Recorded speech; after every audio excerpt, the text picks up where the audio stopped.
very pleased to introduce to you Sergeant Major James Schickel. Welcome. I appreciate you being here. I do want to clarify a few things here, because that resume on paper, I look wonderful, don't I? Next best thing is sliced toast. But in all honesty, I don't consider myself a subject matter expert in anything, except for maybe leadership, okay? I have a mission, and my mission is as follows, very simple. I was told by the secretary when I came on board, Sergeant Major, you need to do 4 things. I said, what's that, General?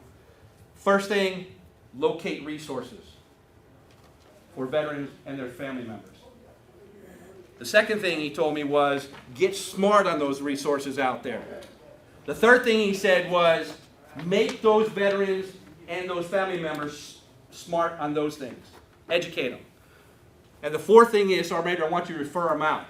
So that's exactly what I do. I'm out shaking hands and kissing babies, holding hands and singing Kumbaya. I'm doing what I've got to do out there, but I'm not doing it alone, because what I'm trying to do is I'm trying to gain as much knowledge as I can about the resources that are out there in the region that I cover. And ladies and gentlemen, let me tell you something. There's a plethora of them out there.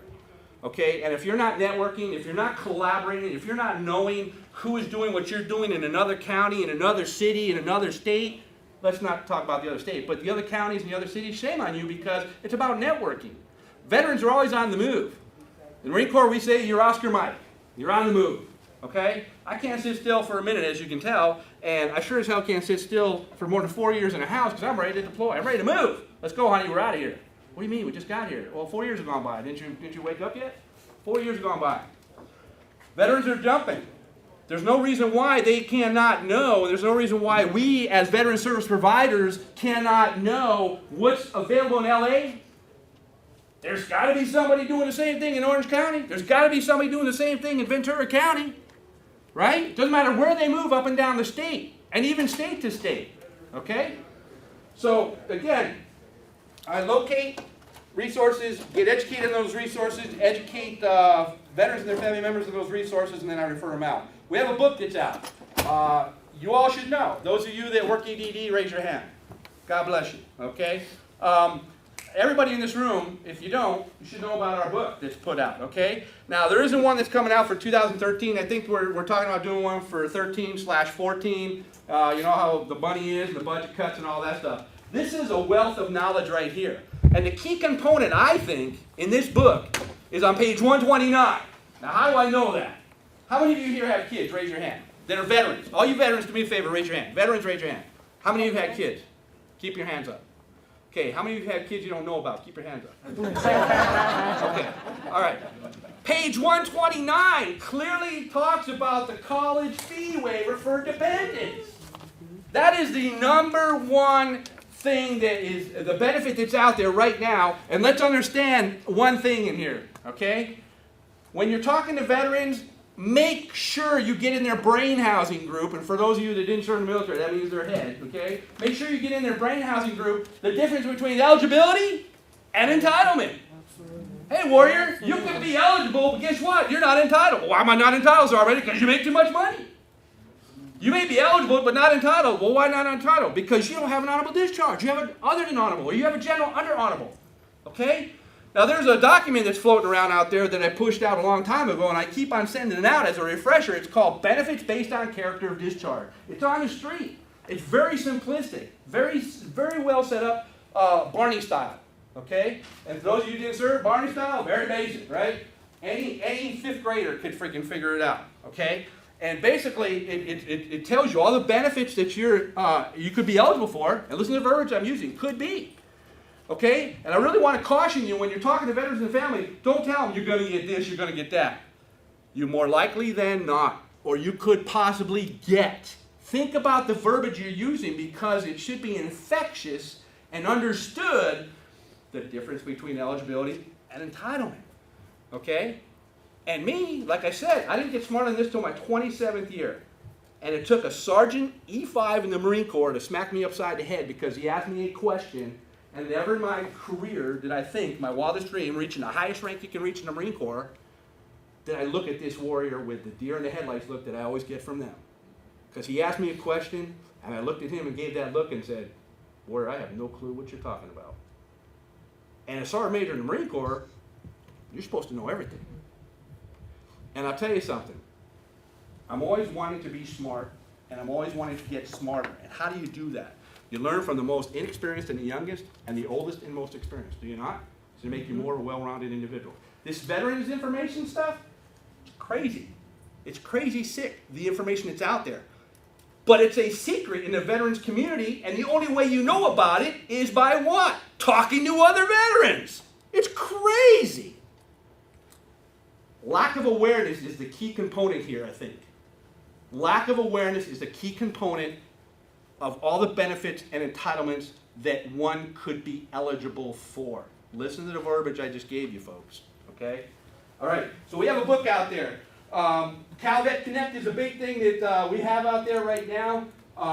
In the back of the book is one of the most important things, besides on page 129. In the back of the book, and I've talked to so many veterans, I go out and I do the tour of the circuit right now at the Veteran Resource Centers at all the college campuses in Region 7 and Region 8, which is pretty much Southern California. And the first thing I ask a veteran when I'm in there going, hey, Warrior, have you seen this book? Oh, yeah, Sergeant Major, I know that book like the back of my hand. Good. Tell me what's on the very last page. I call them on it. What's on the very last page? Anybody in here know what's on the very last page of those resource books? Letters from home. Anybody? Open up that book. What do you see there? It's a tear out. Reintegration. Reintegration form. Bingo. It's a postcard. Free of service. You don't even have to lick a stamp and put it in the mail. It's all set up for you. The reintegration form. That number you saw a minute ago about the 2 million, that's where we're getting our numbers from. The reintegration program. And where did it start? Operation Welcome Home. Operation Welcome Home through EDD. Shaking hands and kissing babies with the veteran community out there that's getting out. A lot of veterans don't want to fill the information out, but you should encourage them, if they get that book, because if your office needs the book, I'm the guy to get it to you. If you need a book or you need books, EDD is the place to go. They can get them for you. Okay? The last page of that book is a tear-out card. Have them fill it out and send it in. But if they don't want to do that, sit them down in front of a computer. Get on calvet.ca.gov, go to resources, and go to the part that says connect me with my benefits. Fill out the electronic version. What that does is it goes into a civic system called the California Veterans Computer System, CVCS. Okay? That's how we populate the information to know who the veterans are. Because we want to reach out and put our arms around them. I want to give them a Sergeant Major hug. I really do. Because I want them to understand, don't be like me, Warrior, and think, number one, you got to wait till you retire to go after these benefits, because I did. The 27th year, when this sergeant came up to me and asked me if I ever filed a disability claim, and I looked at him and said, no, aren't I supposed to wait till I retire? He's like, no, Sergeant Major, go do it now. I got 60% of my needs. I'm like, you're kidding me. You're smoking crack. I get on the phone with Sergeant Major Mafia, all my buddies, and say, hey, I'll be the lab rat and put us go through this, but what do you guys think? Are we supposed to wait till we retire to do this? 27 years into it, and I'm hearing and thinking this process. So imagine all the young warriors that are out there walking around slipping through the cracks. You are the conduit to getting their benefits and entitlements, okay? Here's what the book tells you, okay? Breaks it down really good, okay? That's what it looks like. I'm sure you've all seen it in this room. Everybody in here probably knows, what a Veteran Services Office can do. And I've asked so many people, do you know where your county Veteran Services Office is? When I'm giving a yellow ribbon brief, I'm usually doing it in front of hundreds, possibly thousands of soldiers. Okay, God bless you, soldiers. Where are my soldiers? Raise your hand. All right, God bless you all, because everybody can't be a Marine. I get it. All right, I get it. All right, ain't ready for Marine yet. Army, I get it. It's okay. It's all right. That's all right. I love you all. But I'll tell you something. I sit there and I tell them, I don't care what state you're in. And I got smart on this 2 years ago because my dad, who is a World War II Korea War veteran Marine, okay, took me a year to convince him, let me get somebody to come in the house and file a claim for you. I don't need a goddamn thing. I don't need anything. World War II Korea veteran era, right? Okay, they don't need anything. We as veterans, we don't need anything. We're a humble species. We're not out looking for a handout. My wife beats me up every day because I never ask for help. Or when I ask for help, or when I'm asked, do I need help, by any one of my lovely daughters that I have in the house, so I have nothing but estrogen in the house, or my wife asks me, what's my answer? No, I got it. I can do it myself. I don't need help. But we as veterans are so quick to want to help others, and we don't think about helping ourselves. Okay? Anyway, New York State, I finally, after a year, convinced them, let me get somebody in there to file a claim. All right, he agreed. I had to find out who in the state of New York, who in the county of Schenectady, where I'm from, who the heck does that stuff? Then I come to find out, my God, there's an entity within each state, within each county, that handles veteran services. Who are they? The information's on Google. So when I'm doing my tax briefs, when I'm doing my yellow ribbons briefs, I tell the warriors, I don't care which state you're going back to, okay? I don't care which state you're afraid to admit you're from. When you get back there, find out who oversees veteran services. Reach out and touch them. Now what the state of California does is that reintegration form, when we get the information, we push it out to the state that the veteran's from. So if they're leaving here, they're thinking about moving out of here, okay, that information gets pushed to that state. And I will tell you, and I won't lay the state out, but there's one state in the United States that put a call into Sacramento and says, don't send us that information anymore. We don't need it, we don't want it. Now, if I could have, I would have reached to their phone and choked them out. Okay? So, unfortunately, that state doesn't have my backing, but how could you turn a veteran away? I don't care which state they're from. If they're fighting for your freedoms, how can you turn them away? That's a crime. All right, so, moving on. Employment services, all my EDD folks? Where you at? EDD. Everybody knows about this right here, okay? You know, your points that you got to ask for. And here's the other thing that I try to tell the veterans. Ask for the points. When in doubt, submit your DD 214. What's the worst thing they can tell you, warrior? No. Right? Okay. Educational benefits. I keep up on them. They're changing all the time. VRAP came and went. Blink of the eye. If you fell asleep, you missed VRAP. Anybody can tell me what VRAP stands for?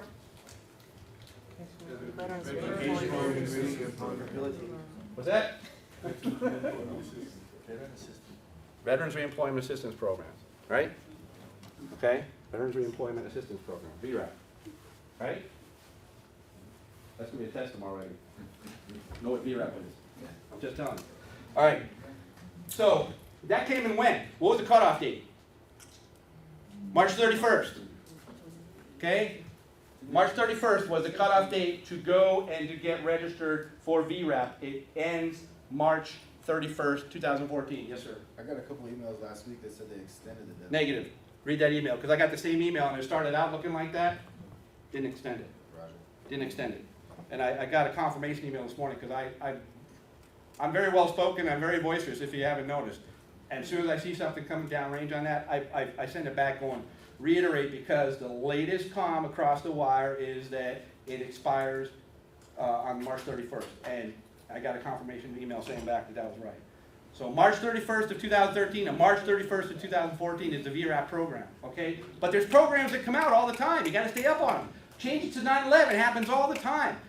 Did you know, and this is a crime too, did you know that it's not passed to the veterans, to the military service members? While on active duty, you have to elect to transfer your 9/11 over before your discharge. Are you freaking kidding me? How many service members have served numerous combat tours, have come on orders for a year, got off, come on orders, got off, and no one's told them?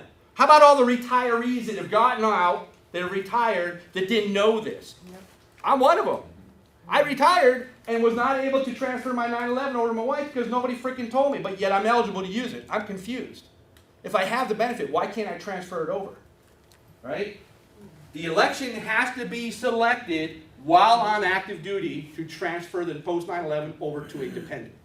And one of the things I always provide guidance to, and if you want to do it, fine. If you don't, doesn't matter to me. Before a veteran files a claim, when they come to me and say, Sergeant, I want to file a claim, before I refer them out to file that claim, the first thing I ask them is, or when they tell me they want to transfer their 9/11, the first thing I ask them is, did you file a claim? Well, no, Sergeant, I don't want to file a claim. I'm good to go. I just want to transfer my 9/11. Stop. Hold off on transferring your 9/11, okay? Number one, you can't do it and make an attempt to do it because you're not on active duty, but if you do go back on active duty orders, you're going to have that opportunity to transfer your 9/11 over to your dependent. But wait, because in the state of California, if you're 0% or higher, what's the benefit? Free for the family. Free schooling for your kids, right? That has been in effect since 1935. It's not going away. You've got to be 0% rated or higher. So I tell them, hold off, warrior. Don't waste transferring your 9/11. file the claim, wait and see what comes back. And oh, by the way, did you know that you could possibly be eligible for another educational benefit? What is it?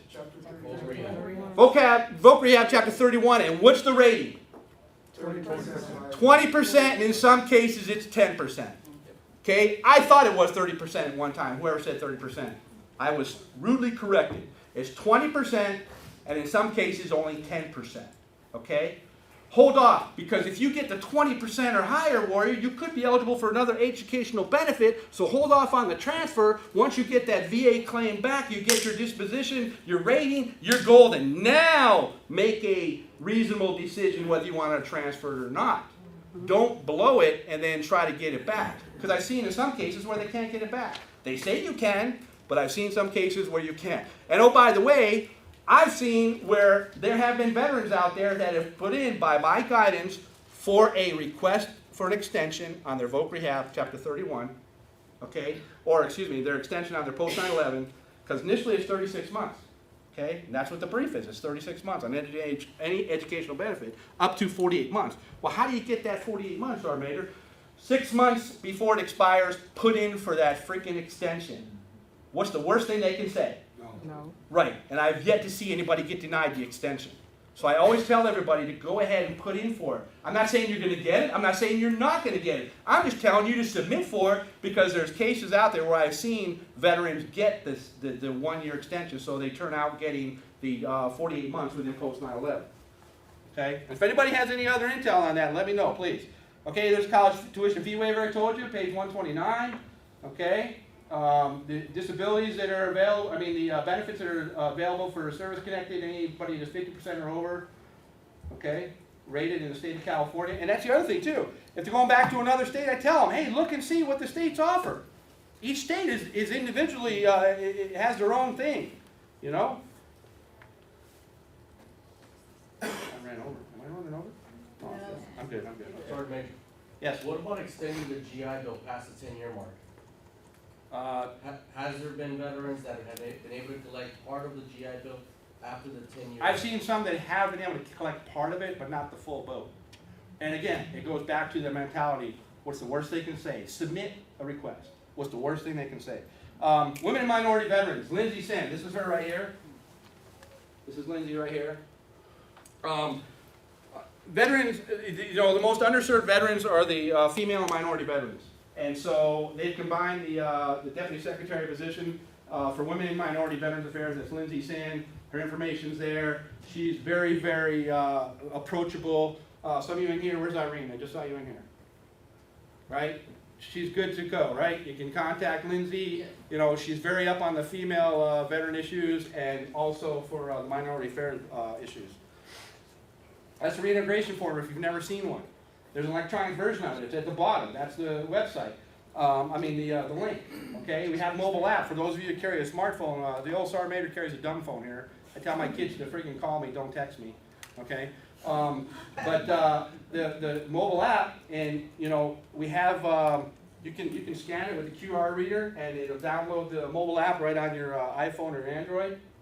Okay, we have a partnership with DMV. 2 years ago, almost 3 years ago, I should say, when I came on board, I was pushing and pushing and pushing. And, if you talk loud enough, people are going to listen. I'm a firm believer of that. If you talk loud enough, people are going to listen in a respectful way. I convinced them that we need to start changing the verbiage out there. And I'm trying to get it out to where everybody understands there's a difference between asking someone, are you a veteran, or did you serve in the military? Okay? You're going to find that the majority of them out there, that when you ask, did you serve in the military, you're going to get more of a response because they're going to say yes, if they served, right? Mm-hmm. To, are you a veteran? Oh, no, I'm not. Female veterans, for example, they have this idea that that's only specific for males, okay? So they don't consider, a lot of them don't consider themselves a veteran, the females, okay? And then, of course, like I said earlier, if they just served in the reserves or they never saw combat, they don't feel they're a veteran. So if you go to DMV now, number one, the question's asked, did you serve in the military? That verbiage has changed.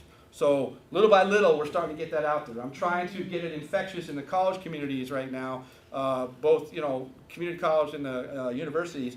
At the admissions office, don't ask them if they're a veteran. Ask them, did they serve in the military? Because you may, more likely than not, be seeing a veteran standing right before your eyes and they're slipping through a crack because you're not asking the question correctly. Did you serve in the military? Advice is, are you a veteran? It speaks volumes. It really does. Wow. And if you think about that, if you could get it out and pass that information out there, that'd be great. But a lot of the paperwork, a lot of the documentation that's out there in government agencies, for example, and even the HRs at the local level, LA County, I'm in talks right now with their HR, Orange County, Ventura County, I'm in talks with them to try to get their HRs to understand there is a difference. Please, on your application forms, are you a veteran? Did you serve in the military? You know, when you talk to them, when you see them. And oh, by the way, okay, I'm a 22-year veteran of law enforcement, okay? I'm retired out of LA County, and I work up in Apple Valley right now. But the whole time I was in LA County working, and I left there as a sergeant, not once did I even know there was a Los Angeles County Department of Military and Veterans Affairs. And I spent 16 years in the county. Surprise, right? Whose fault was that? Ignorance on my part or HR's because they didn't disclose to me, oh, you're served in the military. Hey, you need to know about this department that we have right here in the county that caters to veterans. Holy smokes, that just made me so much smarter, right? So I'm trying to let the HRs know out there, hey, when you get a veteran, when you get someone who served in the military that gets hired on as an employee, let them know about the county veteran services offices that are out there. Let them know what your internal individual counties or your cities or whoever you're employed by may offer for them. Again, it's an awareness piece. Okay? All right. So DMV, and like I wanted to say before, we have a partnership with EDD too, as far as the workshops and the resume writing and jobs and things like that. For those of you that are interested, I push out 300 to 500 job leads every morning at 06 because I have no life. If you're on that job distribution list, raise your hand right now. Am I lying? No. Yeah. Do you not get 300 to 500 a day? Quite a bit, right? It's crazy sick. And that's just statewide. I push out statewide job leads, I push out nationwide job leads, and I push out international job leads. You just have to look and understand the way I do the subject line differently. Okay? Because the ones for the state will say California statewide new vet job leads. The ones that are nationally will say new vet job leads attached. Okay? There are so many jobs out there for veterans, it's ridiculous. And I'm a big, big endorser of not wiping butts and wiping noses. I'll hand a hanky and I'll hand a pacifier out. But I am not going to freaking hold someone's hand through a process, specifically veterans, that should know. They need to find that drive, they need to find that initiative, they need to get that kick in the pants and know, hey, I'm going to give you the ammunition, warrior. You're the trigger puller, pull the trigger. I'm not going to load your weapon and then fire the round. So I'm giving you these resources, you need to embrace who these resources are, and you need to engage, okay? Now one of the things that I really am pushing out there, and I know everyone in this room, more likely than not, stands by this.